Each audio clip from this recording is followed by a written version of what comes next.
नमस्कार जय जगन्नाथ हार्दिक भाव में स्वागत जनाऊँगी आज क्लास को आशा करे समस्ते एग्जाम कि भलसे प्रिपरेशन करुवे और निजर पढ़ा प्रति समस्ते ध्यान देउथिबे समय जमा भी नष्ट करुनथिबे मु भी से समय बेसी समय नष्ट करिविनी केवल की पॉइंट्स गुड़ाक ही आनी जे कि परीक्षा पाई कि बहुत हेल्पफुल हेबो तेबे आज तो आमर क्लास रही बौद्ध गान और दोहा जल्दी जल्दी क्लास जॉइन करनी जदि भी नुआ अच्छा क्लास तेबे चैनल टी को सब्सक्राइब करूँ लाइक करूँ पाखे थी बेल आइकन को प्रेस करूँ और जदि आपण सांगसाथी कि आपण कौन ग्रुप रे अच्छा ताहले भिडियोटी ग्रुप रे शेयर करूँ जहाँद्वारा आउ अन्य आपण जो सांगसाथी रही से भिडियो द्वारा किसी परिमाण में उपकृत हो पारे। ठीक अच्छे पूर्व आम पूर्व भिडियो रे प्रश्न थिला आमर कवि सूर्य रायगुरु महापात्र उपाधि क्यों राजा आ केबे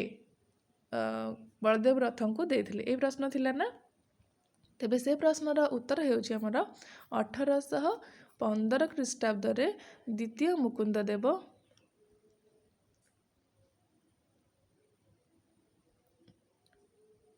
बलदेव रथ को प्रदान करथिले। ठीक अछि केउ उपाधि कवि सूर्य रायगुरु महापात्र। ठीक अछि समस्ते आशा करुच्ची आंसर पाई जाइथिबे।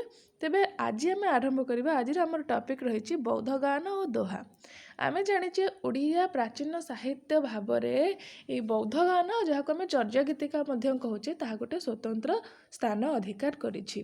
तेबे जेतेबेले स्वतंत्र प्राचीन साहित्य भाव में स्वतंत्र स्थान अधिकार करिछि जे केवल साहित्य नुहे आम देखिबा जे समाज जीवन तथा धर्म परंपरा दृष्टिकोण रू साहित्यर भूमिका अति गुरुत्वपूर्ण। तेबे आमे देखिबा जे जो बौद्ध गान और दोहा रही आमर प्रथम तालपत्र साहित्य भाव में ग्रहण करा जाए।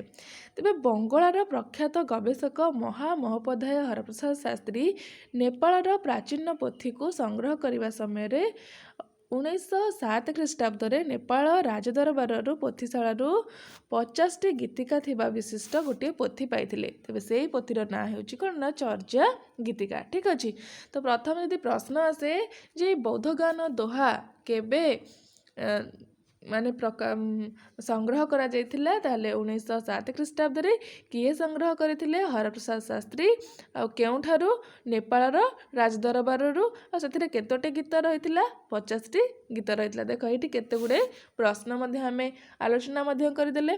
तबे नेपाल रो पाइथिबा ग्रंथ गुडी केवल जे से गोटे ग्रंथ पाइथिले तो ता नुहे ना नेपाल रो अन्य गुडी ग्रंथ पाइथिले डाकार नब ता मध्ये रहिछि सुभाषित संग्रह दोहाकोश पंजिका चर्याचर्य विनिश्चय सरहपादଙ୍କ दोहाकोश कान्हुपादଙ୍କର दोहाकोश ए सबु मध्य से पाइथिले। 1916 ख्रीष्टाब्द रे बंगीय साहित्य अनुकूल्य रे श्री शास्त्री 50 टी गीतिका थिबा पोथी को बौद्ध गान और दोहा नाम रे प्रकाश करथिले। एटा मध्य बहुत इंपोर्टेंट। देख 1907 रे से नेपाल राजदरबार रू पाइथिले किंतु ताकू परवर्ती समय रे 1916 ख्रीष्टाब्द रे से बौद्ध गान एवं दोहा ताकू चर्या गीतिका भाव से पाइले एवं बौद्ध गान और दोहा भाव से 50 टी गीतिका थिबा पोथी को प्रकाश करिसेंती बंगीय साहित्य अनुकूल्य रे। किए प्रकाश करिसेंती श्री हरप्रसाद शास्त्री। ठीक अच्छे 1929 ख्रीष्टाब्द रे डॉक्टर प्रबोध चंद्र बागची निजर नेपाल रहणी काल रे नष्ट होइतिबा पोथी 2 खंड आविष्कार करथिले। आ 1929 ख्रीष्टाब्द रे मध्य डॉक्टर प्रबोध चंद्र बागची सीए जेतेबे नेपाल रे रहउथिले सेही समय मध्य 2 खंड पोथी आविष्कार करिसेंती। तो प्रथम पोथीटी से कोड पाइछंती प्रथमटी से पंडित राजगुरु हेमराज शर्मा संगृहीत पुस्तकावली मध्यरु पाइछंती एवं द्वितीयटी नेपाल राजदरबार पाठागार रु ही पाइछंती। तो से जो 2टी पोथीर पाठ उद्धार करिसेंती से 2टी पोथी गोटे पोथीटी से पंडित राजगुरु हेमराज शर्मा संगृहीत पुस्तकावली पाइछंती और द्वितीयटी नेपाल राजदरबार लाइब्रेरी पाइछंती। ठीक अछि अनुदित होइतिबा ग्रंथ गुडी को मध्य 2 भाग रे विभक्त करा जेतबेले ताकू से अनुदित करिसेंती 2 भाग रे विभक्त करिसेंती गोटे होची केंगुर ग्रंथमाला द्वितीयटी होची तेंदुर ग्रंथमाला। ठीक अछि ए केंगुर ग्रंथमालाटी बुद्धंकर वचन रहिछि एथिरे हम यदि कहबा गौतम बुद्धंकर वचन ही रहिछि आ तेंदुर ग्रंथमाला रे बौद्ध धर्म संबंधी रचित सबू जाइछि। ठीक अछि ଶ୍ରୀ ଶାସ୍ତ୍ରୀ ପ୍ରଥମେ ଚର୍ଯ୍ୟା ଗୀତିକାର ନାମ କ'ଣ ଦେଇଥିଲେ? ଦେଖ, ଶ୍ରୀ ଶାସ୍ତ୍ରୀ ପ୍ରଥମେ କ'ଣ ଦେଇଥିଲେ ଚର୍ଯ୍ୟା ଗୀତିକାର ନାମ? ହଜାର ବଛରେର ପୁରାନା ବାଂଲା ଭାଷ୍ୟ ବୌଦ୍ଧ ଗାନ ଓ ଦୋହା, ଏହାକୁ ଦେଇକି ସେ ପ୍ରଥମେ ପ୍ରକାଶ କରିଥିଲେ। ପରୀକ୍ଷା ଯଦି ପ୍ରଶ୍ନ ଆସିବ ଯେ ହରପ୍ରସାଦ ଶାସ୍ତ୍ରୀ ଚର୍ଯ୍ୟା ଗୀତିକାର ନାମ ପ୍ରଥମେ କ'ଣ ରଖିଥିଲେ, ତେବେ ହଜାର ବଛରେର ପୁରାଣ ବାଂଲା ଭାଷ୍ୟ ବୌଦ୍ଧ ଗାନ ଓ ଦୋହା। ଠିକ୍ ଅଛି। ଚର୍ଯ୍ୟା ଶବ୍ଦର ମୂଳ ଅର୍ଥ କ'ଣ? ଚର୍ଯ୍ୟା ଶବ୍ଦର ମୂଳ ଅର୍ଥ ହେଉଛି ଆଚାର ବା ଆଚରଣ। ମହାଯାନ ସାଧନା ପନ୍ଥାରେ ବୌଦ୍ଧ ଚର୍ଯ୍ୟା ବା ଚର୍ଯ୍ୟା ଯାହା ସିଦ୍ଧମାନଙ୍କ ଦ୍ୱାରା ଲିପିବଦ୍ଧ ହୋଇଥିଲା ତାହାକୁ ଆମେ ଚର୍ଯ୍ୟା ଗୀତିକା ବୋଲି କହିଥାଉ। ତେବେ এই ଚର୍ଯ୍ୟା ଗୀତିକା ମନରେ ପୁଣି ପ୍ରଶ୍ନ ଆସେ, ଚର୍ଯ୍ୟା ଗୀତିକା କାହାକୁ କୁହାଯାଏ? ଯେତେବେଳେ ମହାଯାନ ସାଧନା ପନ୍ଥାରେ ବୌଦ୍ଧ ଚର୍ଯ୍ୟା ବା ଚର୍ଯ୍ୟା ସିଦ୍ଧମାନଙ୍କ ଦ୍ୱାରା ଲିପିବଦ୍ଧ ହୋଇଥିବା ବୌଦ୍ଧ ଚର୍ଯ୍ୟା ବା ଚର୍ଯ୍ୟାକୁ ଆମେ ଚର୍ଯ୍ୟା ଗୀତିକା ବୋଲି କହିଥାଉ। ଠିକ୍ ଅଛି। ବୌଦ୍ଧ ଗାନ ଓ ଦୋହା ପୁସ୍ତକରେ ପଣ୍ଡିତ ହରପ୍ରସାଦ ଶାସ୍ତ୍ରୀ 50ଟି ଗୀତ ବିଶିଷ୍ଟ ଗ୍ରନ୍ଥଟିର ନାମ ସେ ଚର୍ଯ୍ୟାଚର୍ଯ୍ୟ ବିନିଶ୍ଚୟ ବୋଲି ଉଲ୍ଲେଖ କରିଛନ୍ତି। ଦେଖ, ସେ ପ୍ରଥମେ ରଖିଛନ୍ତି ହଜାର ବଛରର ପୁରାନା ବାଂଲା ବୋଲିକି ବି ଲେଖିଛନ୍ତି ଚର୍ଯ୍ୟା ଗୀତିକା ବୌଦ୍ଧ ଗାନ ଓ ଦୋହା। ତାର ପରବର୍ତ୍ତୀ ସମୟରେ ସେ ଚର୍ଯ୍ୟାଚର୍ଯ୍ୟ ବିନିଶ୍ଚୟ ବୋଲି ମଧ୍ୟ ତାର ନାମ ଉଲ୍ଲେଖ କରିଛନ୍ତି। ଶ୍ରୀ ବିଧୁଶେଖର ଶାସ୍ତ୍ରୀ ଗ୍ରନ୍ଥଟିର ନାମ ବଦଳାଇ ଆଶ୍ଚର୍ଯ୍ୟ ଚରାଚର ଲେଖିଛନ୍ତି। ଏଇଟା ମଧ୍ୟ ପରୀକ୍ଷାରେ ପ୍ରଶ୍ନ ଆସେ ଯେ ଆଶ୍ଚର୍ଯ୍ୟ ଚରାଚର ଏଇ ଯେଉଁ ବୌଦ୍ଧ ଗାନ ଓ ଦୋହା ତାର ଗ୍ରନ୍ଥର ନାମ ବଦଳାଇ କିଏ ଆଶ୍ଚର୍ଯ୍ୟ ଚରାଚର ଗ୍ରନ୍ଥଟିର ନାମ ଲେଖିଛନ୍ତି? ନା ଶ୍ରୀ ବିଧୁଶେଖର ଶାସ୍ତ୍ରୀ। କିମ୍ବା ଏମିତି ପ୍ରଶ୍ନ ଆସେ ଯେ ଚର୍ଯ୍ୟା ଗୀତିକାର ନାମକରଣ କିଏ ବା ଆଶ୍ଚର୍ଯ୍ୟ ଚରାଚର କିଏ ରଖିଛନ୍ତି? କିମ୍ବା ବିଧୁଶେଖର ଶାସ୍ତ୍ରୀ ତାର ନାମକୁ ବଦଳାଇ କ'ଣ ରଖିଛନ୍ତି? ଠିକ୍ ଅଛି। ଆଉ ଡକ୍ଟର ମହମ୍ମଦ ଶହୀଦୁଲ୍ଲାହ ମଧ୍ୟ ଏହି ନାମଟିକୁ ଗ୍ରହଣ କରିଛନ୍ତି। ଅର୍ଥାତ୍ ବିଧୁଶେଖର ଶାସ୍ତ୍ରୀ ଯେଉଁ ନାମଟି ବଦଳାଇ ଆଶ୍ଚର୍ଯ୍ୟ ଚରାଚର ରଖିଛନ୍ତି ସେଥିରେ ତାଙ୍କର କଥାକୁ ସହମତି ପ୍ରକାଶ କରିଛନ୍ତି କିଏ? ଡକ୍ଟର ମହମ୍ମଦ ଶହୀଦୁଲ୍ଲାହ। ଠିକ୍ ଅଛି। ଶ୍ରୀ ମନୀନ୍ଦ୍ର ମୋହନ ବସୁ, ଡକ୍ଟର ତାରାପଦ ମୁଖାର୍ଜୀ ଏହାର ନାମକରଣକୁ ଚର୍ଯ୍ୟାଚୟ ବିନିଶ୍ଚୟ ରଖିବାକୁ ମତ ଦେଇଛନ୍ତି। ତେବେ ସିଏ କ'ଣ କହୁଛନ୍ତି? ଜଣେ କହିଲେ କ'ଣ ନା ତାଙ୍କର ନାଁଟି ରହିଛି ଆଶ୍ଚର୍ଯ୍ୟ ଚରାଚର। ତାପରେ ଇଏ କ'ଣ କହୁଛନ୍ତି? ମନୀନ୍ଦ୍ର ମୋହନ ବସୁ, ତାରାପଦ ମୁଖାର୍ଜୀ ସିଏ କହୁଛନ୍ତି ଯେ ଏଇ ନାଁଟିକୁ ବଦଳାଇକି ଚର୍ଯ୍ୟାଚୟ ବିନିଶ୍ଚୟ ରଖିବାକୁ ସେ ମତ ଦେଇଛନ୍ତି। ଗୀତିକା ଗୁଡ଼ିକର ଶୁଦ୍ଧ ପାଠ ସଂକଳନ ପାଇଁ ଅନେକ ଗବେଷକ ଉଦ୍ୟମ କରିଥିଲେ। ସେଥିମଧ୍ୟରେ ରହିଛନ୍ତି ଡକ୍ଟର ସୁନୀତି କୁମାର ଚାଟାର୍ଜୀ, ଡକ୍ଟର ପ୍ରବୋଧ ଚନ୍ଦ୍ର ବାଗ୍ଚି, ଡକ୍ଟର ମହମ୍ମଦ ଶହୀଦୁଲ୍ଲାହ, ଶ୍ରୀ ମନୀନ୍ଦ୍ର ମୋହନ ବସୁ, ଡକ୍ଟର ସୁକୁମାର ସେନ। ତେବେ ଅନେକ ସେ ଗୀତିକା ଗୁଡ଼ିକର ଶୁଦ୍ଧ ପାଠ ସଂକଳନ ପାଇଁ ଗବେଷଣା ମଧ୍ୟ କରିଛନ୍ତି। ଠିକ୍ ଅଛି। ତାପରେ ଆମେ ଦେଖିବା ତାର ଭାଷା କ'ଣ ରହିଛି। ଏ ଯେଉଁ ବୌଦ୍ଧ ଗାନ ଓ ଦୋହା ରହିଲା ତାର ଭାଷାଟା କ'ଣ ରହିଛି? 1905 ଖ୍ରୀଷ୍ଟାବ୍ଦରେ ପଣ୍ଡିତ ସିସିଲ ବ୍ୟାଣ୍ଡେଲ ମତ ପ୍ରକାଶ କରିଛନ୍ତି ଦୋହା ଗୁଡ଼ିକର ଭାଷା ପ୍ରାକୃତ କିମ୍ବା ଅପଭ୍ରଂଶ ଭାଷା। ଆଉ ଶ୍ରୀ ହରପ୍ରସାଦ ଶାସ୍ତ୍ରୀ ଯିଏକି ଏହି ପୋଥିକୁ ଆବିଷ୍କାର କରିଛନ୍ତି ସେ କହୁଛନ୍ତି ଏହାର ଭାଷା ହେଉଛି ବଙ୍ଗଳା ଭାଷା। ଏଇ ଯେଉଁ ରହିଛି ଯେ କାହାଙ୍କ ମତରେ କ'ଣ ତାହାକୁ ମଧ୍ୟ ମନେ ରଖିବ, ପରୀକ୍ଷାରେ ମଧ୍ୟ ପ୍ରଶ୍ନ ଆସେ। ବିରଞ୍ଚି କୁମାର ଭୂୟାଙ୍କ ମତରେ ଚର୍ଯ୍ୟା ଗୀତିକାର ଭାଷା ହେଉଛି ଆସାମୀ ବା ଅହମିଆ ଭାଷା। ବାଣୀକଣ୍ଠ କାକ୍ତିଙ୍କ ମତରେ ମଧ୍ୟ ସେଇ ଆସାମୀ ବା ଅହମିଆ ଭାଷା ସେ କହୁଛନ୍ତି। ରାହୁଲ ସଂସ୍କୃତାୟନଙ୍କ ମତରେ ବିହାରୀ ଭାଷା। ଅଧ୍ୟାପକ ଜୟକାନ୍ତ ମିଶ୍ରଙ୍କ ମତରେ ମୈଥିଳି ଭାଷା। ପଣ୍ଡିତ ବିନାୟକ ମିଶ୍ର, ଗୋପାଳ ଚନ୍ଦ୍ର ପ୍ରହରାଜ, ଆର୍ତ୍ତବଲ୍ଲଭ ମହାନ୍ତି, କରୁଣାକର କର ଏମାନଙ୍କ ମତରେ କ'ଣ ରହିଲା ନା ଓଡ଼ିଆ ଭାଷା। ତେବେ ଅନେକ ପ୍ରକାରର ଯେଉଁ ସବୁ ଗବେଷକମାନେ ରହିଛନ୍ତି, ଭାଷାବିତ୍ ମାନେ ରହିଛନ୍ତି, ସେମାନେ କ'ଣ କହିଲେ ନା ନିଜ ଅଞ୍ଚଳ ଭେଦରେ ଚର୍ଯ୍ୟା ଗୀତିକାର ଭାଷାକୁ ତାଙ୍କର ଆଞ୍ଚଳିକ ଭାଷା ଭାବରେ ଗ୍ରହଣ କରିଛନ୍ତି। ଡକ୍ଟର ସୁନୀତି କୁମାର ଚାଟାର୍ଜୀ 1943 ଖ୍ରୀଷ୍ଟାବ୍ଦରେ ଢାକା ବିଶ୍ୱବିଦ୍ୟାଳୟ ତରଫରୁ ପ୍ରକାଶ ପାଇଥିବା ବଙ୍ଗଳା ଇତିହାସରେ ଦୃଢ଼ ଭାବରେ ମତ ପୋଷଣ କରିଛନ୍ତି ଯେ ଏହା ହେଉଛି ପୁରାତନ ବଙ୍ଗଳା ଭାଷା, ଏହା ଅନ୍ୟ କୌଣସି ଭାଷା ନୁହେଁ। ତେବେ तार परवर्ती समय समस्त तो निज निज आंचलिक भाषा भाव में कहते तेज़े 1943 मसीह डॉक्टर सुनीत कुमार चटर्जी से कौन कहते ढाकार विश्वविद्यालय गोटे प्रकाश पाउथुवा बंगला इतिहास रे से दृढ़ भाव में वक्तव्य से कहते यही बौद्ध गान और दोहार भाषा होची बंगला यार भाषा अन्य कौन भाषा नुहे। आधुनिक समयर आलोचक मानक विचार समय यार भाषा को प्राच्य अपभ्रंश भाव में ग्रहण करा जायछि।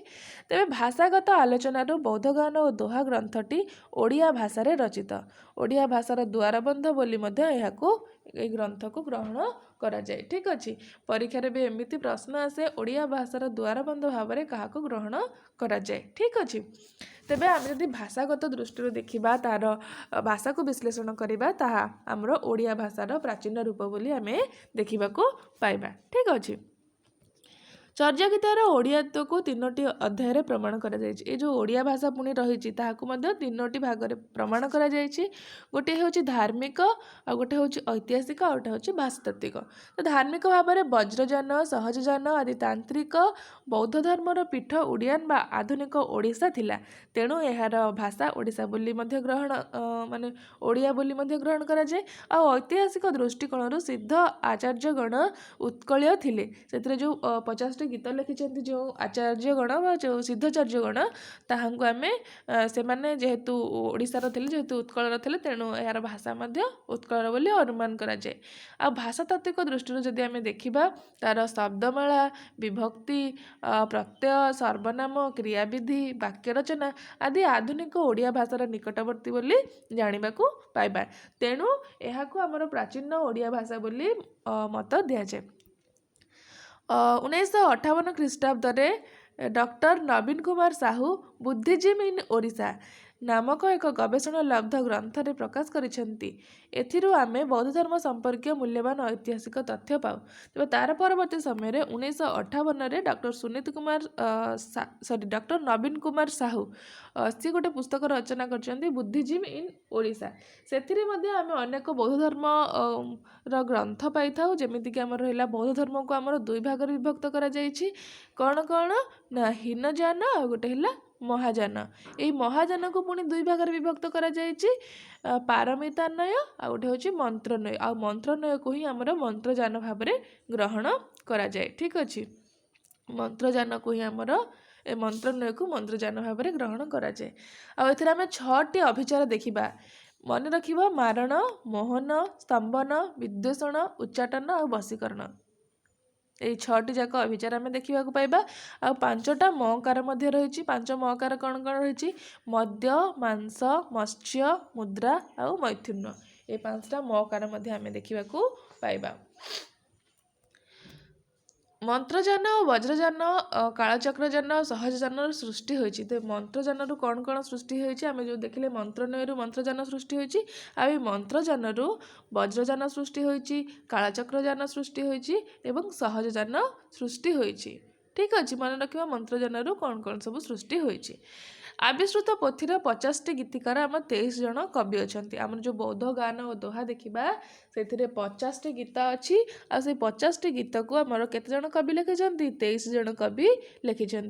तेज से जो 23 जन कवि रही क्यों क्यों केते नंबर सब गीतिका लिखिं से सब मेंशन कर देछि जहाँद्वारा तुम मानक बहुत प्रकार हेल्प हम। ठीक अच्छे तेज प्रथम देखा सरहपाद लिखिं गीत संख्या 22 32 38 और 39। सबरीपाद द्वितीय 28 और 50 नंबर गीतिका लुईपाद 1 नंबर और 29 नंबर गीतिका कान्हुपाद सर्वाधिक गीत लिखिं सबुठ अधिक जदि प्रश्न आसे सबुठ अधिक चर्चा गीतिकार किए गीत रचना करिसेंती तेबे से कान्हुपाद लिखिं 7 9 10 11 12 13 18 19 24 36 40 42 और 45। ठीक अच्छे तापर आसिले भुकुसुपाद 6 21 23 27 30 41 43 और 49। तापर आसिले शांतिपाद 15 और 26 कुकुरीपाद 2 20 और 48। तापर आसिले गुंडुरीपाद ଗୁଣ୍ଡିରୀପାଦ ଲେଖିଛନ୍ତି ଗୋଟିଏ ଗୀତ 4 number, Aryapada 31, Binapada 17 number, Darikapada 34 number, Dombipada 14 number, Mahidharapada 16 number, Kankanapada 44 number, Kambalapada 8 number, Jayantipada 46 number, Tadakapada 37 number, Tantrika Pada 25 number, Bhabepada 35 number, Dhamapada 47 number, Birapada 3 number, Chatilyapada 5 number ଏବଂ ଲାଷ୍ଟରେ ଆମର ହେଲା ଡେଣ୍ଡଣ ପାଦ, ସେ କି 33 ନମ୍ବର ଗୀତ ରଚନା କରିଛନ୍ତି। ଠିକ୍ ଅଛି। ଚର୍ଯ୍ୟା ଗୀତିକାର ରଚୟିତା ସିଦ୍ଧଚର୍ଯ୍ୟ 84 ସିଦ୍ଧ ପରମ୍ପରା ଅନ୍ତର୍ଭୁକ୍ତ। ଏମାନେ ତାନ୍ତ୍ରିକ ବୌଦ୍ଧ ସହଜିଆ ସାଧକ। କେହି କହି ଏମାନଙ୍କୁ ଶୂନ୍ୟବାଦୀ କାୟ ସାଧକ, ମଧ୍ୟମପନ୍ଥୀ, କୌଳମାର୍ଗୀ ଇତ୍ୟାଦି ଭାବରେ ପରିଚୟ ପ୍ରଦାନ କରିଥାନ୍ତି। ତେବେ ଆମର 84 ସିଦ୍ଧାଚାର୍ଯ୍ୟ ରହିଛନ୍ତି, ସେଥିମଧ୍ୟରୁ ଆମେ 23 ଜଣଙ୍କର ଗୀତିକା ଦେଖିଲେ, ଯାହା ଆମର ବୌଦ୍ଧ ଗାନ ଓ ଦୋହା ଭାବରେ ପରିଚିତ। ଠିକ୍ ଅଛି। ତେବେ ତାଙ୍କର ଗୁରୁ ପରମ୍ପରା ମଧ୍ୟ ଏଭଳି ଭାବରେ ରହିଛି। ଗୁରୁ ଗ୍ରନ୍ଥ ଅନୁସାରେ ତାଙ୍କର ଗୁରୁ ପରମ୍ପରା ପ୍ରଥମେ ଆମର ରହିଛି ପଦ୍ମବଜ୍ର, ତାଙ୍କର ଶିଷ୍ୟ ଅନଙ୍କ ବଜ୍ର, ତାଙ୍କର ଶିଷ୍ୟ ଇନ୍ଦ୍ରଭୂତି, ତାଙ୍କର ଶିଷ୍ୟ ଭଗବତୀ, ତାଙ୍କର ଶିଷ୍ୟ ଲକ୍ଷ୍ମୀ, ତାଙ୍କର ଶିଷ୍ୟ ଲୀଳା ବଜ୍ର, ପୁଣି ଦାରିକପା, ସେମିତି ସହଜ ଯୋଗିନୀ, ଚିନ୍ତା, ତାପରେ ଡମ୍ବି, ତାପରେ ହେରୁକ। ତ ଏଇ ଯେଉଁ ଗୁରୁ ପରମ୍ପରା ମଧ୍ୟ ତେଙ୍ଗୁରୁ ଗ୍ରନ୍ଥ ଅନୁଯାୟୀ କେମିତି ଗୁରୁ ପରମ୍ପରା ରହିଛି, ତାପରେ ତାରନାଥ ବିବରଣୀ ଅନୁସାରେ, ପାଗସାମ ଜୋନଜାଙ୍କ ଅନୁସାରେ, ଦେବଥେର ଷ୍ଟୋନ ପୋଚ୍, ଚକ୍ର ସମ୍ଭାର ଯନ୍ତ୍ର, ଜ୍ଞାନେଶ୍ୱରୀ, ଏସବୁ ମଧ୍ୟ ସେସବୁ ମଧ୍ୟ କାଳେ ପରୀକ୍ଷାରେ ଆସିବ, ସେଥିପାଇଁ ମଧ୍ୟ ମୁଁ ମେନସନ୍ କରିଦେଇଛି, ତାହା ମଧ୍ୟ ବହୁତ ଇମ୍ପୋର୍ଟାଣ୍ଟ। ତେବେ ତାରନାଥ ବିବରଣୀ ଅନୁସାରେ ରାଉଳଭଦ୍ର, ନାଗାର୍ଜୁନ, ଶବରୀ, ଲୁଇ, ଡମ୍ବି, ତଲ୍ଲୀ, ନାରପା, ଶଶୁଡମ୍ବି, କୁଶଳୀଭଦ୍ର ଏସବୁ ମଧ୍ୟ ରହିଛି। ତେବେ ଦେଖିଦିଅ, ମୁଁ ଆଉ ବେଶୀ କିଛି କହୁନି। ଯଦି ଦରକାର ଅଛି ତାହେଲେ ଏହାକୁ ମଧ୍ୟ ସ୍କ୍ରିନଶଟ୍ କରି ପାରିବେ। ଠିକ୍ ଅଛି।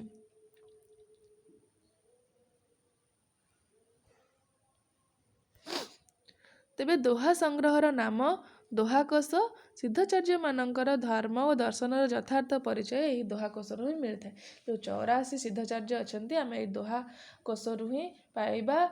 ସେ ଦୋହା ସଂଗ୍ରହର ନାମ ହେଉଛି, ମନେ ରଖିବ, ଦୋହା ସଂଗ୍ରହର ନାମ ହେଉଛି କ'ଣ ନା ଦୋହାକୋଷ। ଏଇଥିରେ ଆମେ କ'ଣ ଦେଖିବା ନା, ସେ ଯେଉଁ 84 ସିଦ୍ଧଚାର୍ଯ୍ୟ ଅଛନ୍ତି, ତାଙ୍କର ଧର୍ମ କ'ଣ, ତାଙ୍କର ଦର୍ଶନ କ'ଣ, ସେ ସବୁର ପରିଚୟ ଆମେ ଦେଖିବାକୁ ପାଇବା। ଆଉ ଦୋହାର ଭାଷା ହେଉଛି ଅପଭ୍ରଂଶ। ଠିକ୍ ଅଛି। ଡକ୍ଟର ଶହୀଦୁଲ୍ଲାହଙ୍କ ମତରେ ଦୋହାର ଭାଷା ହେଉଛି ମାଗଧୀ। ଡକ୍ଟର ବାଗ୍ଚିଙ୍କ ମତରେ ଏହି ଦୋହାର ଭାଷା ହେଉଛି ସୌରସେନୀ। ଠିକ୍ ଅଛି। ସରହପା, କାହ୍ନୁପା ଓ ତିଳପାଙ୍କ ଦୋହାକୋଷ ଆବିଷ୍କୃତ ହୋଇଛି। ଏହି 3 ଜଣଙ୍କର ଦୋହାକୋଷ ମଧ୍ୟ ଆମର ଆବିଷ୍କୃତ ହୋଇଛି। ଶ୍ରୀଯୁକ୍ତ ଶାସ୍ତ୍ରୀ ସରହପାଙ୍କ 112ଟି ଦୋହା ସହଜାନ୍ମୟ ପଞ୍ଜିକା ଟୀକା ମଧ୍ୟ ସେ ପ୍ରକାଶ କରିଛନ୍ତି। ମାନେ ହରପ୍ରସାଦ ଶାସ୍ତ୍ରୀ ସରହପାଦଙ୍କର 112ଟି ଦୋହା ମଧ୍ୟ ସେ ପ୍ରକାଶ କରିଛନ୍ତି। ଚର୍ଯ୍ୟା ସମ୍ପର୍କରେ ଓଡ଼ିଶାର ବିଧିବଦ୍ଧ ଗବେଷଣା କରି ପ୍ରଥମ ପ୍ରବନ୍ଧ ରଚନା କରିଥିଲେ ଶ୍ରୀଯୁକ୍ତ କରୁଣାକର କର ଏବଂ ଏଥିପାଇଁ ସେ ଉତ୍କଳ ବିଶ୍ୱବିଦ୍ୟାଳୟରୁ 1949ରେ ଡକ୍ଟରେଟ୍ ଲାଭ କରିଥିଲେ। ଏଇଟା ମଧ୍ୟ ବହୁତ ଇମ୍ପୋର୍ଟାଣ୍ଟ, ମନେ ରଖିବ। ଚର୍ଯ୍ୟା ସମ୍ପର୍କରେ ଓଡ଼ିଶାର ବିଧିବଦ୍ଧ ଭାବରେ ଗବେଷଣା କରି ପ୍ରଥମ ପ୍ରବନ୍ଧ କିଏ ରଚନା କରିଥିଲେ? ଶ୍ରୀଯୁକ୍ତ କରୁଣାକର କର। ଠିକ୍ ଅଛି। ଆଉ ଏଥିପାଇଁ ମଧ୍ୟ ତାଙ୍କୁ 1949 ଖ୍ରୀଷ୍ଟାବ୍ଦରେ ଡକ୍ଟରେଟ୍ ଉପାଧି ମିଳିଥିଲା। ଠିକ୍ ଅଛି। ଚର୍ଯ୍ୟା ଭାଷାରେ ବିଶେଷ ପଦଗୁଡ଼ିକ ସ୍ୱରାନ୍ତ ରହିଛି। ଅ, ଆ, ହର୍ଷେଇ, ଦୀର୍ଘେଇ, ହର୍ଷଉ ଓ ଓକାରାନ୍ତ ପଦ ପରିଦୃଷ୍ଟ ହୁଏ। ପ୍ରତ୍ୟୟ ସେମିତି ପଣ, ବାଳି, ଆଳୁ, ଆଳି, ଏଲା, ଡି, ଆ, ଲ ଏମିତି ମଧ୍ୟ ରହିଛି। ଯୌଗିକ ବିଶେଷ ପଦର ବହୁଳତା ଚର୍ଯ୍ୟା ଭାଷାରେ ଏକ ବିଶେଷତ୍ୱ। ସଂଖ୍ୟାବାଚକ ଶବ୍ଦ ମଧ୍ୟରେ ରହିଛି ଏକ, ଏକୁ, ଏକେ, ଦୁଇ, ଦୋ, ଦୁ, ବେନି, ତିନି, ତିନା, ତିୟ, ତି, ଚଉ, ଚାରି, ପାଞ୍ଚ, ଛଡ଼, ଆଠ, ନଅ, ଦଶ, ଦହ, ବତିଶ, 64, ଦଶମୀ, ଦ୍ୱାଦଶ ଇତ୍ୟାଦି ଥିବାର ଆମେ ଦେଖିବାକୁ ପାଇବା। ଚର୍ଯ୍ୟାରେ ସନ୍ଧି ମଧ୍ୟ ଦେଖାଯାଏ। ମନେ ରଖିବ, ଚର୍ଯ୍ୟା ପଦରେ ଆମେ ସନ୍ଧି ମଧ୍ୟ ରହିଛି, ସର୍ବନାମ ମଧ୍ୟ ରହିଛି। ପ୍ରଥମ ପୁରୁଷରେ ରହିଛି ଆମ୍ହେ, ଅମ୍ହେ, ଆହେମେ, ମଇ, ମୋଏ, ମୋ, ମୋର, ମୋହର, ମୋରି, ମେରି, ମଙ୍କୁ। ଦ୍ୱିତୀୟ ପୁରୁଷରେ ରହିଛି ତୁମ୍ହେ, ତୁହେମ୍, ତଇ, ତୋ, ତୁ, ତୋଏ, ତୋତେ, ତୋହରେ, ତୋର, ତୋହର, ତୋହରି, ତେହୁରି। ସେମିତି ତୃତୀୟ ପୁରୁଷରେ ରହିଛି ସୋ, ସୋଇ, ସ, ସେ, ତ, ତାସୁ, ତାହେର। ଆଉ ନିର୍ଦ୍ଦେଶକରେ ବହୁବଚନ ମାନେ ତୃତୀୟ ପୁରୁଷ ନିର୍ଦ୍ଦେଶକରେ ରହିଛି ଆଉ ବହୁବଚନରେ ତେ ଆଉ ତେତେ। ସମ୍ବନ୍ଧବାଚକରେ ଜୋ, ଜ, ଯଶୁ, ଜାହେର, ବହୁବଚନରେ ଯେ, ଜେଜେ। ସହ ସମ୍ବନ୍ଧରେ ରହିଛି ଜୋ, ସୋ, ଜେଜେ, ତେତେ, ଯଶୁ, ତସୁ। ପ୍ରଶ୍ନବାଚକରେ ରହିଛି କୋ, କୋଏ, କାହର, କାହରି। ଆଉ କ୍ରିୟା ବିଶେଷଣ ସର୍ବନାମରେ ରହିଛି ତହିଁ, ଏଥ, ଏଥୁ, ଜୈସା, ତୈସା, ଯଥା, ତଥା, ଯବେ, ତବେ ଇତ୍ୟାଦି ଆମେ ଦେଖିବାକୁ ପାଇବା। ଠିକ୍ ଅଛି, ଏସବୁ ଆମେ ଦେଖିଲେ ତାଙ୍କର ଭାଷା କ'ଣ ରହିଥିଲା ଏବଂ କେତେକ ଗବେଷକମାନଙ୍କ ମତରେ କ'ଣ ସବୁ ରହିଛି। ତେବେ ଆମେ ତ 23 ଜଣଙ୍କ ବିଷୟରେ ଆଉ ବିଶେଷ ଲେଖିବାଟା ସମ୍ଭବ ନୁହେଁ କିମ୍ବା ମନେ ରଖିବାଟା ସମ୍ଭବ ନୁହେଁ। ଆମେ ଯେଉଁମାନେ ସବୁ ଇମ୍ପୋର୍ଟାଣ୍ଟ ଅଛନ୍ତି ଆଉ ପରୀକ୍ଷାରେ ପ୍ରଶ୍ନ ତାଙ୍କ ବିଷୟରେ ଆସୁଛି ସେଇମାନଙ୍କ ବିଷୟରେ ହିଁ ଆଲୋଚନା କରିବା। ତ ପ୍ରଥମେ ଆମେ ଲୁଇ ପାଙ୍କ ବିଷୟରେ ଜାଣିବା। ଠିକ୍ ଅଛି, ପ୍ରଥମେ ଆମେ ଲୁଇ ପାଙ୍କ ବିଷୟରେ ଜାଣିବା। ତ ଲୁଇ ଉଡ଼ିଆନ ବାସୀ ଥିଲେ। ମନେ ରଖିବ, କୈବର୍ତ୍ତ ପରିବାରରେ ସେ ଜନ୍ମଗ୍ରହଣ କରିଥିଲେ। ଶବରୀପାଙ୍କ ଶିଷ୍ୟ ଥିଲେ। ଏ ଲୁଇ ପା ହେଉଛନ୍ତି କାହାର ଶିଷ୍ୟ? ଶବରୀପାଙ୍କର। ମହାଯୋଗେଶ୍ୱର ଭାବରେ ମଧ୍ୟ ଏ ଖ୍ୟାତ। ମତ୍ସ୍ୟ ଭକ୍ଷଣ ପରେ ସେ ସିଦ୍ଧି ଲାଭ କରିଥିବାର କୁହାଯାଏ। ଠିକ୍ ଅଛି, ଲୁଇପା ହେଉଛନ୍ତି ଶବରୀପାଙ୍କର ଶିଷ୍ୟ ଅର୍ଥାତ୍ ତାଙ୍କ ଗୁରୁ ହେଉଛନ୍ତି ଶବରୀପା। ସେ ଲୁଇ ଉଡ଼ିଆନ ବାସୀ ଥିଲେ। କୈବର୍ତ୍ତ ଜଣେ କେଉଟ ପରିବାରରେ ସେ ଜନ୍ମଗ୍ରହଣ କରିଥିଲେ ଆଉ ମାଛ ଭକ୍ଷଣ ପରେ ହିଁ ତାଙ୍କର ସିଦ୍ଧି ଲାଭ ହୋଇଥିଲା ବୋଲି ଜଣାଯାଏ। ଠିକ୍ ଅଛି, ଓଡ଼ିଶାର ରାଜା ଦାରିକ ଓ ତାଙ୍କର ମନ୍ତ୍ରୀ ଡେଙ୍ଗିପା ଓ ଅନ୍ୟ ଜଣେ ରାଜା ବଜ୍ରଘଣ୍ଟ ତାଙ୍କର ଶିଷ୍ୟତ୍ୱ ଲାଭ କରିଥିଲେ। ତେବେ ଏହି ଲୁଇପାଙ୍କର ଶିଷ୍ୟ ହେଉଛନ୍ତି ଦାରିକ, ଡେଙ୍ଗିପା ଆଉ ବଜ୍ରଘଣ୍ଟ। ଏ 3 ଜଣ ତାଙ୍କର ଶିଷ୍ୟତ୍ୱ ଗ୍ରହଣ କରିଥିଲେ। ହେଲା, ମୟୂରଭଞ୍ଜରେ ଏବେ ସୁଦ୍ଧା ପ୍ରଚଳିତ ଲୁଇ ପୂଜା ଲୁଇପାଙ୍କର ଉତ୍କଳ ସହିତ ନିବିଡ଼ ସମ୍ପର୍କ ଥିବାର ଜଣାପଡ଼େ। ତ ବର୍ତ୍ତମାନ ମଧ୍ୟ ମୟୂରଭଞ୍ଜରେ ଲୁଇ ପୂଜା ପାଳନ କରାଯାଏ, ଯେଉଁଥିରକୁ ଆମେ ଜାଣିବା ଯେ ଲୁଇଙ୍କ ସହିତ ଉତ୍କଳର ନିବିଡ଼ ଭାବରେ ସମ୍ପର୍କ ରହିଥିଲା। ଲୁଇଙ୍କର 2ଟି ଚର୍ଯ୍ୟା ଗୀତିକା ରହିଛି। ଆମେ ଦେଖିଲେ ଗୀତିକୋଷରେ ସେ ପ୍ରଥମ ଏବଂ 29 ନମ୍ବର। ପ୍ରଥମ ଗୀତଟି ତାଙ୍କର ରହିଛି କା ତରୁବର ପଞ୍ଚବୀ ଡାଳ। ସେ ଗୀତରୁ ମଧ୍ୟ ମୁଁ ଟିକିଏ କହିଦେଉଛି। ତ ଗୀତଟି ଆମର କା ତରୁବର ପଞ୍ଚବୀ ଡାଳ ଯେଉଁଟା ରହିଛି ତାର ରାଗ ରହିଛି ପଟ୍ଟମଞ୍ଜରୀ। କା ତରୁବର ପଞ୍ଚବୀ ଡାଳ ଚଞ୍ଚଳ ଚିଏ ପଇଠା କାଳ। ଦୃଢ଼ କରିୟ ମହାସୁହ ପରିମାଣ ଲୁଇ ଭଣଇ ଗୁରୁ ପୁଛିଅ ଜାଣ। ସଅଳ ସମାହିଅ କାହି କରି ଅଇ ସୁଖ ଦୁଃଖତେ ନିଚିତ ମରିଅଇ। ଏଡ଼ି ଏଉ ଛାନ୍ଦକି ବାନ୍ଧି କରଣ ପାଟେସି ଆସ। ସୁନା ପାତ ଭିତି ଲେହୁରେ ପାଶ। ଶୂନ୍ୟ ପକ୍ଷ ଭିଡ଼ି ଲୋଭରେ ପାଶ। ଧମଣ ଚମଣ ବେଣୀ ପିଣ୍ଡି ବଇଠା। ଏହିଭଳି ଭାବରେ ସେ ରଚନା କରିଛନ୍ତି। ଡକ୍ଟର ବିନୟତୋଷ ଭଟ୍ଟାଚାର୍ଯ୍ୟ 669 ଖ୍ରୀଷ୍ଟାବ୍ଦରେ ସେ ମଧ୍ୟ ଏହାକୁ ରଚନା କରିଛନ୍ତି। ସଂସ୍କୃତାୟନ 669 ବୋଲିକି କହିଛନ୍ତି। 600 ମାନେ ତାଙ୍କର ଯେଉଁ ଲେଖାଟା ରହିଛି ଯେ ସେ ତାଙ୍କର ମାନେ ଡକ୍ଟର ବିନୟତୋଷ ଭଟ୍ଟାଚାର୍ଯ୍ୟଙ୍କ ଅନୁସାରେ 669 ଖ୍ରୀଷ୍ଟାବ୍ଦ। ସଂସ୍କୃତାୟନ ମତରେ 769ରୁ 809 ଖ୍ରୀଷ୍ଟାବ୍ଦ ମଧ୍ୟରେ ଏବଂ ପ୍ରବଚନ୍ଦ୍ର ବାଗ୍ଚୀଙ୍କ ମତରେ 10ମ ଶତାବ୍ଦୀରେ ହିଁ ଲୁଇପାଦ ମାନେ ଆସିଥିଲେ। ବୌଦ୍ଧ ଦର୍ଶନ ଅନୁସାରେ ମନୁଷ୍ୟ ଶରୀର ରହିଛି ଆମର 5 ସ୍କନ୍ଧ ବିଶିଷ୍ଟ। ଆଜି ଆମର ବୌଦ୍ଧ ଦର୍ଶନ ଅନୁସାରେ 5ଟି ସ୍କନ୍ଧ ରହିଛି। ପ୍ରଥମଟି ରହିଛି ରୂପ, ଦ୍ୱିତୀୟଟି ବେଦନା, ତୃତୀୟଟି ସଂଜ୍ଞା, ଚତୁର୍ଥଟି ସଂସ୍କାର, ପଞ୍ଚମଟି ବିଜ୍ଞାନ। ରୂପ କହିଲେ ଯାହାକୁ ଆମେ ସ୍ଥୂଳ ଶରୀର ବୋଲି ଗ୍ରହଣ କରାଯାଏ। ବେଦନା କହିଲେ ଅନୁଭବ ଶକ୍ତିକୁ ଯାହା ଆମେ ଅନୁଭବ କରିପାରିବା। ସଂଜ୍ଞା କହିଲେ ବୋଧ ଶକ୍ତି ବା ଧାରଣା ଶକ୍ତି। ସଂସ୍କାର କହିଲେ ଅନୁଭୂତି ସମୁଚୟ। ଆଉ ବିଜ୍ଞାନ କହିଲେ ଚେତନା ବା ବିଚାର ଶକ୍ତିକୁ ମଧ୍ୟ କୁହାଯାଏ। ଠିକ୍ ଅଛି, ତେଙ୍ଗୁର ତାଲିକାରେ ମିଳିଥିବା ବୌଦ୍ଧ ଧର୍ମ ଦର୍ଶନ ପ୍ରଖ୍ୟାପକ ଇଏ ହେଉଛନ୍ତି ବୌଦ୍ଧ ଦର୍ଶନର ପ୍ରଖ୍ୟାପକ ଶ୍ରୀ ଭଗବତ ବିସମୟ ଅଭିସମୟ ବିଭଙ୍ଗ ବୁଦ୍ଧଗୟା ବଜ୍ର ସାଧନ ଆଦି ସେ ରଚନା କରିଛନ୍ତି।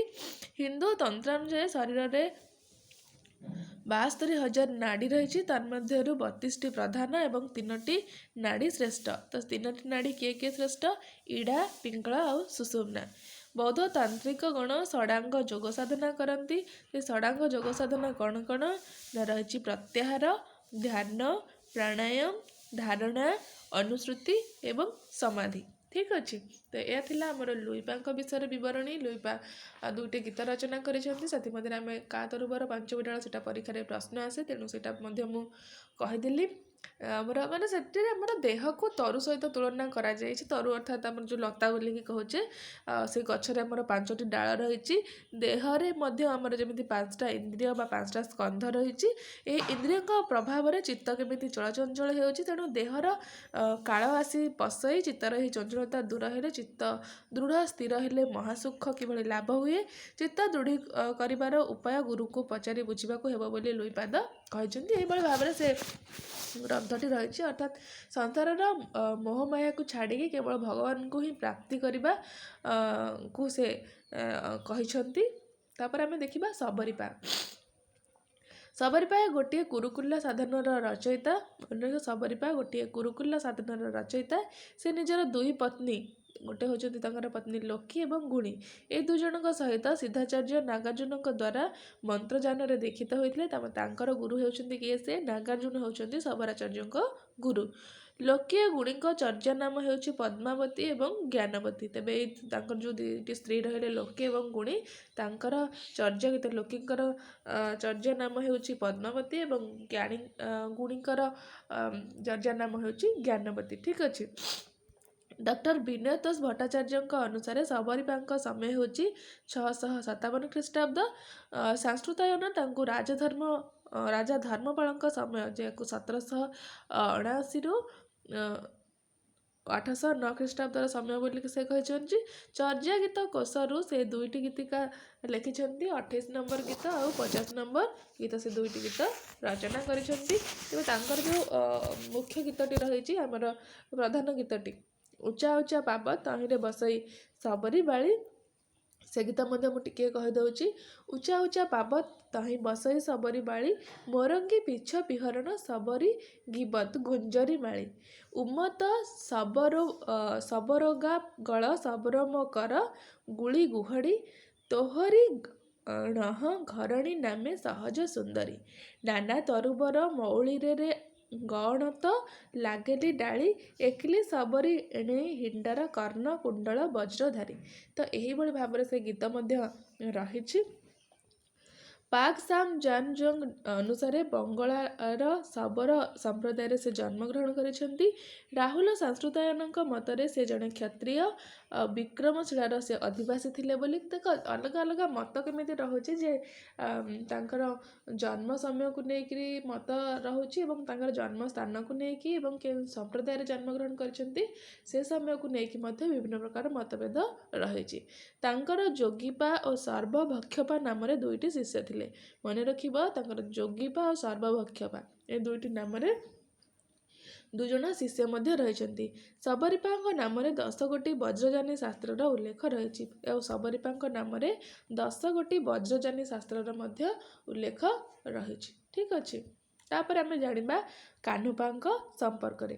କାହ୍ନୁପାଙ୍କର ନାମ ଦେଖ, ଏଇଟା ମଧ୍ୟ ପରୀକ୍ଷାରେ ବେଳେବେଳେ ଆସେ। କାହ୍ନୁପାଙ୍କର ଅନ୍ୟ ନାମ ସବୁ କ'ଣ ରହିଛି, ମାନେ ଏମିତି ପଡ଼ିଯିବ ଯେ ଏହା ମଧ୍ୟରୁ କେଉଁଟା କାହ୍ନୁପାଙ୍କର ନାମ ନୁହେଁ। ତ ଏଇଠି ପଡ଼ିଥିବ କାହ୍ନୁପାଦ, କୃଷ୍ଣପାଦ, କୃଷ୍ଣବଜ୍ର, କୃଷ୍ଣଚାର୍ଯ୍ୟ। ଏ 4ଟି ନାମ ଭିତରୁ 3ଟି ନାମ ଥିବ ଆଉ ଗୋଟେ ନାମ ନଥିବ, ଆଉ ଗୋଟେ ଅଲଗା ନାମ ଦେଇଥିବ। ଯଦି ତୁମେ ଏଇ ସବୁଯାକ ନାମ ମନେ ରଖିଥିବ ଯେ କାହ୍ନୁପାଙ୍କ ନାଁ କାହ୍ନୁପାଦ ରହିଛି, କୃଷ୍ଣପାଦ ରହିଛି, କୃଷ୍ଣବଜ୍ର ରହିଛି, କୃଷ୍ଣଚାର୍ଯ୍ୟ ମଧ୍ୟ ରହିଛି। ଠିକ୍ ଅଛି।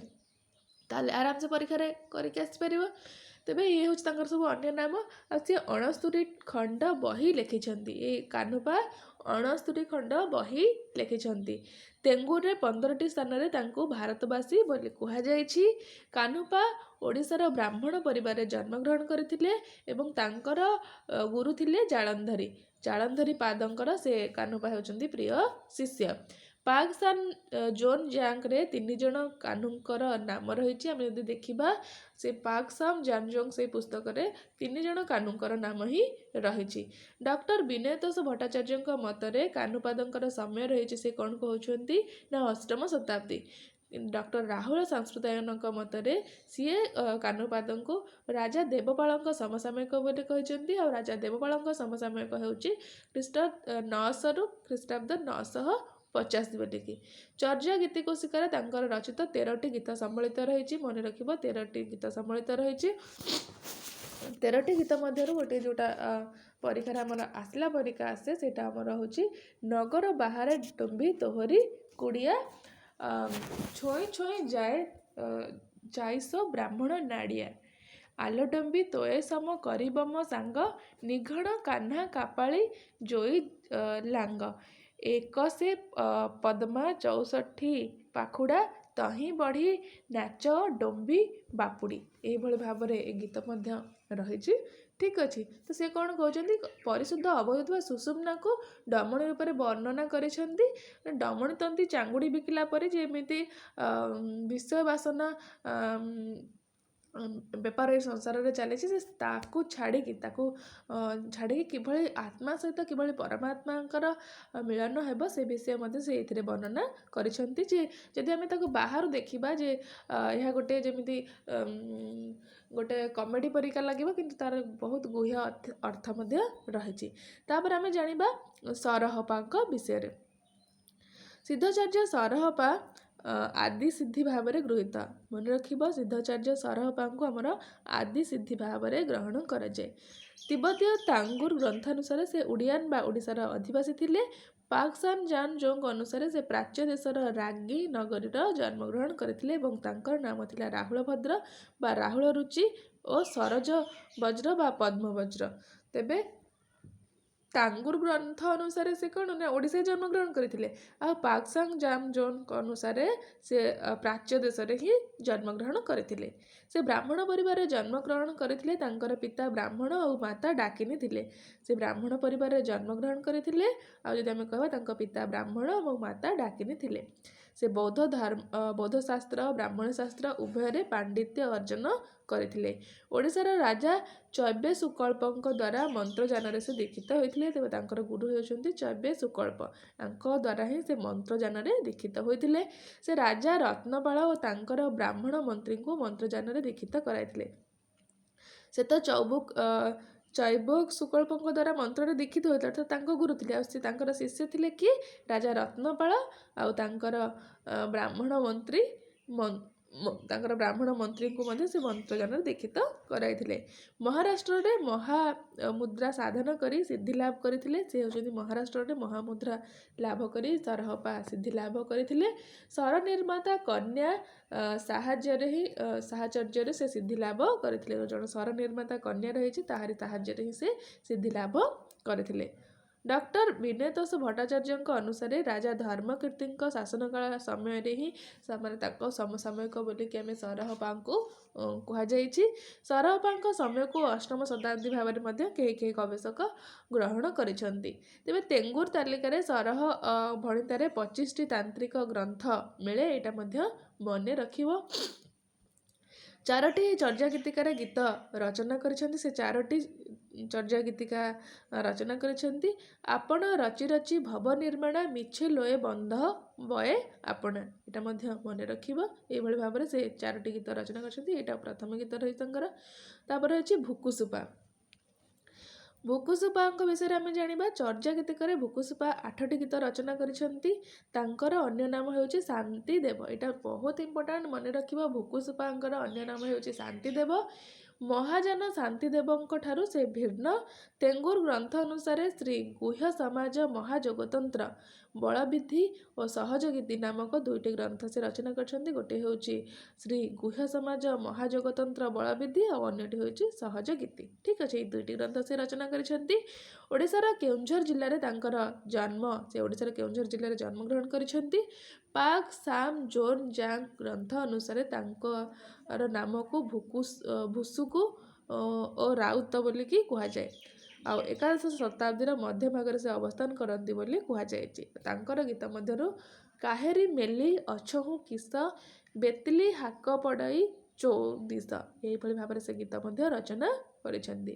ତାପରେ ଆମେ ଦେଖିବା କମ୍ବଳପାଦ। କମ୍ବଳପାଦ ଚର୍ଯ୍ୟା ଗୀତିକାର 8 ନମ୍ବର ଗୀତ ରଚନା କରିଛନ୍ତି। ତାରାନାଥଙ୍କ ବିବରଣୀ ଅନୁସାରେ ସେ ଓଡ଼ିଶାର ଜଣେ ରାଜପୁତ୍ର। ତାରାନାଥ ହେଉଛନ୍ତି ସେ ଜଣେ ଓଡ଼ିଶାର ରାଜପୁତ୍ର। ବ୍ରଜଘଣ୍ଟଙ୍କ ଦ୍ୱାରା ବୌଦ୍ଧ ଧର୍ମରେ ସେ ଦୀକ୍ଷିତ ହୋଇଥିଲେ, ଅର୍ଥାତ୍ ବ୍ରଜଘଣ୍ଟ ହେଉଛନ୍ତି ତାଙ୍କର ଗୁରୁ। କମ୍ବଳପାଦଙ୍କ ଶିଷ୍ୟ ହେଉଛନ୍ତି ଇନ୍ଦ୍ରଭୂତି। ଠିକ୍ ଅଛି। ସାଂସ୍କୃତାୟନଙ୍କ ମତରେ ତାଙ୍କର ସମୟକୁ ସେ ରାଜା ଦେବପାଳଙ୍କ ସମୟ 810-850 ମଧ୍ୟରେ ସେ ଅର୍ଥାତ୍ ରାଜା ଦେବପାଳଙ୍କ ସମସାମୟିକ ଭାବରେ କମ୍ବଳପାଦଙ୍କୁ ସେ ଆଲୋଚନାକୁ ନେଇଛନ୍ତି। ସେ ସମୟରେ ସେ ବିଖ୍ୟାତ ଥିଲେ ବୋଲି ମଧ୍ୟ କୁହାଯାଏ। ପାକ୍-ସାନ୍ ଜାଙ୍ଗ ଜୋଙ୍ଗ ଅନୁସାରେ ନାଗାର୍ଜୁନଙ୍କ ଶିଷ୍ୟ ଭାବରେ କମ୍ବଳପାଦଙ୍କୁ ଗ୍ରହଣ କରାଯାଏ। ସେ ଆର୍ଯ୍ୟଦେବଙ୍କ ସମକାଳୀନ ବୋଲିକି ମଧ୍ୟ ଗ୍ରହଣ କରାଯାଏ। ତେଙ୍ଗୁରରେ ହେରୁକ ସାଧନା ସମ୍ବନ୍ଧୀୟ 6ଟି ଗ୍ରନ୍ଥ ତାଙ୍କର ରହିଛି। ଅଭିସମୟ ନାମ ପଞ୍ଜିକା ଗ୍ରନ୍ଥର ସେ ମଧ୍ୟ ରଚୟିତା। କମ୍ବଳ ଗୀତା ଦୋହା କୋଷ ମଧ୍ୟ ତାଙ୍କ ଦ୍ୱାରା ହିଁ ରଚନା କରାଯାଇଛି। ଠିକ୍ ଅଛି। ତାପରେ ଆମେ ଦେଖିବା ବିରୂପା। ତେବେ ଆଚାର୍ଯ୍ୟ ଜାଳଧରୀଙ୍କ ଶିଷ୍ୟ ହେଉଛନ୍ତି ବିରୂପା। ଜାଳନ୍ଧରୀଙ୍କର ଶିଷ୍ୟ, ତାଙ୍କର ଅନ୍ୟ ନାମ ହେଉଛି ବିରୂପାବାଦ। ଠିକ୍ ଅଛି। ତାରାନାଥଙ୍କ ବିବରଣୀ ଅନୁସାରେ ଶୈବ ଉପାସନା ପ୍ରତି ତାଙ୍କର ଘୃଣାଭାବ ରହିଥିଲା, ମାନେ ସେ ଶିବଙ୍କୁ ଉପାସନା କରିପାରୁନଥିଲେ। ଓଡ଼ିଶାର ଆସିକା ପାହାଡ଼ ଶ୍ରେଣୀରୁ ପରିବେଷ୍ଟନ କରୁଥିବା ବିରୂପା ନଦୀ ତୀରରେ ଗୋଟିଏ ଗ୍ରାମ, ଗୋଟେ ଛୋଟ ଗ୍ରାମରେ ହିଁ ସେ ବସବାସ କରୁଥିଲେ। ତେଙ୍ଗୁର ଗ୍ରନ୍ଥରେ ସେ 10ଟି ତାନ୍ତ୍ରିକ ଗ୍ରନ୍ଥ ରଚନା କରିଥିବାର ନାମ ଉଲ୍ଲେଖ କରାଯାଇଛି। ଚର୍ଯ୍ୟା ଗୀତିକୋଷସ୍ଥ 3ଟି ଗୀତ ତାଙ୍କର ରହିଛି। ସେ ଚର୍ଯ୍ୟା ଗୀତିକା ଆମେ ଯେଉଁ ଆମର ବୌଦ୍ଧ ଗାନ ଓ ଦୋହା ପଢ଼ୁଛେ ସେଇଥିରେ ତାଙ୍କର 3ଟି ଗୀତ ରହିଛି। ତାପରେ ଆମେ ଦେଖିବା ଦାରିକପାଦ। ଦାରିକପାଦ ଓଡ଼ିଶାର ରାଜା ଥିଲେ। ଲୁଇପାଦଙ୍କ ସେ ଶିଷ୍ୟତ୍ୱ ଗ୍ରହଣ କରିଥିଲେ, ମାନେ ଲୁଇପାଦ ହେଉଛନ୍ତି ତାଙ୍କର ଗୁରୁ। ସେ ସଂସ୍କୃତରେ ସୁପଣ୍ଡିତ ଥିଲେ। ତେଙ୍ଗୁର ଗ୍ରନ୍ଥ ତାଲିକାରେ ଶ୍ରୀ କାଳଚକ୍ର ରାଜ ସେକ ପ୍ରକ୍ରିୟା ବୃତ୍ତି ଏହି 2ଟି ଗ୍ରନ୍ଥ ସେ ଉଲ୍ଲେଖ କରିଛନ୍ତି। ଚର୍ଯ୍ୟା ଗୀତିକା କୋଷରେ ତାଙ୍କର ଗୋଟିଏ ମାତ୍ର ଗୀତ ରହିଛି। 34 ନମ୍ବର ଗୀତ ସେ ସ୍ଥାନିତ କରିଛନ୍ତି। ତାପରେ ଦେଖିବା ଆମେ ଚର୍ଯ୍ୟାର ଭାଷା ରହିଛି କ'ଣ। ସଂସ୍କୃତ ଟୀକାକାର ମୁନିଦତ୍ତଙ୍କ ଅନୁସାରେ ଚର୍ଯ୍ୟାର ଗୀତିକା ରହିଛି ଆମର ବୌଦ୍ଧର ପ୍ରାକୃତ।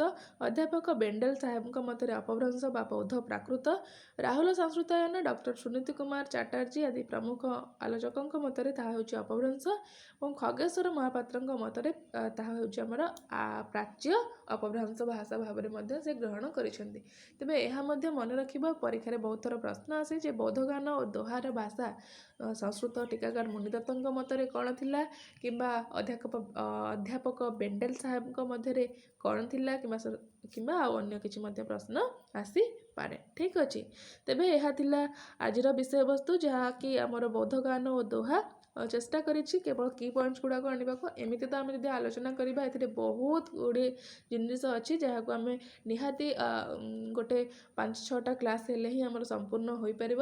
କିନ୍ତୁ ଯେହେତୁ ଆମର ପରୀକ୍ଷା ବହୁତ କମ୍ ଦିନ ଅଛି ଆଉ ସବୁ ଆମେ ସିଲାବସ୍ ୱାଇଜ୍ ସବୁଯାକ କ୍ଲାସ୍ କଭରେଜ୍ କରିବା, ତେଣୁ କେବଳ କି ପଏଣ୍ଟସ୍ ଗୁଡ଼ାକ ଆଣିଛି ଯାହାକି ପରୀକ୍ଷା ପାଇଁ ବହୁତ ଉପଯୋଗୀ ତୁମମାନଙ୍କ ପାଇଁ ହେବ। ଠିକ୍ ଅଛି। ତେବେ ଭୁଲିନି ଆଜିର ପ୍ରଶ୍ନ ରହିଛି ତୁମମାନଙ୍କ ପାଇଁ। ତେବେ ପ୍ରଶ୍ନଟି ଲେଖିଦିଅନ୍ତୁ। ମାରିଆ ଶାଶୁ ନଣନ୍ଦ ଘରେ ଶାଳୀ, ମା ମାରିଣ କାହ୍ନୁ ଭଇ କବାଳି। ଦେଖ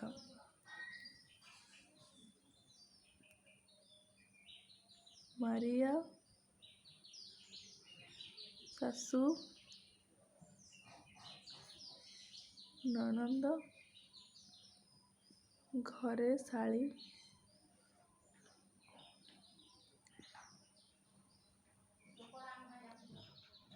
ମା ମାରିଆ କାହ୍ନୁ ଭଇଲ କବାଳି। ଠିକ୍ ଅଛି। ତେବେ ଏ ଥିଲା ଆଜିର ପ୍ରଶ୍ନ ଯେ ଏଇ ଯେଉଁ ଲେଖାଟି ରହିଛି ଏହାର ସିଦ୍ଧଚର୍ଯ୍ୟା, ଏହାକୁ କେଉଁ ସିଦ୍ଧଚର୍ଯ୍ୟା ରଚନା କରିଛନ୍ତି ଏହା ମୋତେ ଜଣାଇବାକୁ ଅନୁରୋଧ। ଠିକ୍ ଅଛି। ତେବେ ଆଜିର କ୍ଲାସ୍କୁ ଏଇଠି ରଖୁଛି।